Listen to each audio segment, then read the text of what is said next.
In Dress for the Weather, the students are participating in a lesson to debunk the difference between weather and climate.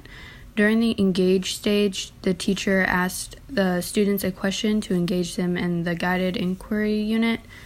The students brainstormed and wrote a list in their notebooks about the articles of clothing people would need to when they're visiting, and the student responses were used as a pre-assessment by the teacher.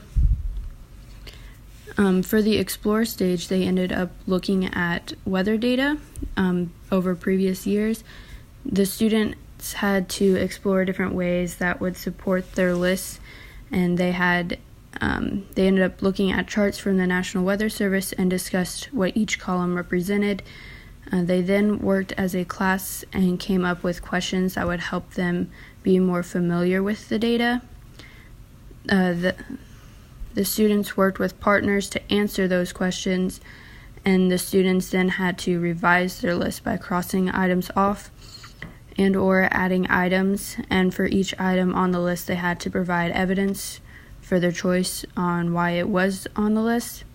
They created giant posters with their lists and had a class discussion over the similarities and differences, and the teacher used the posters, class discussions, and notebooks as formative assessments. During the explain stage, the teacher explained to the students that their lists were no longer based on weather, but based on the climate. The students had to create a definition for climate based off of their lists and what the teacher had said.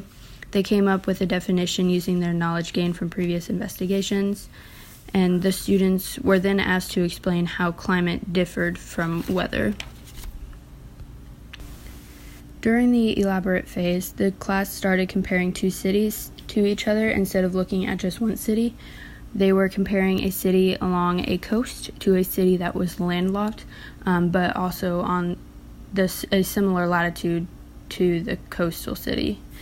The students had to use their knowledge on the difference between climate and weather and explain why it is important to look at average monthly data instead of just that day's data.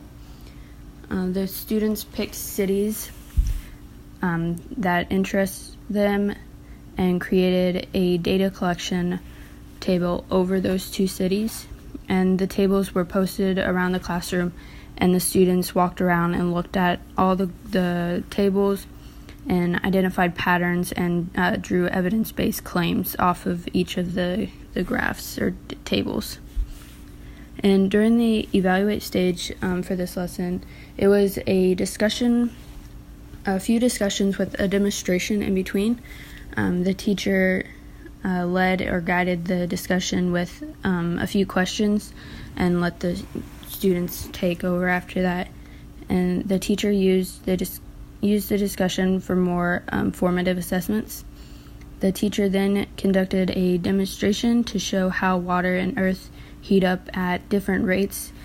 Then after the demo, the data was recorded from the demo, the students had to connect the demonstration to their data from the landlocked and coastal cities. So they had to connect the data that they got from looking at weather charts to the demonstration of the water and land. And the summative assessment for this was the students were given a map with marked locations, and they had to describe the conditions they would predict for each location and provide their reasoning for their prediction.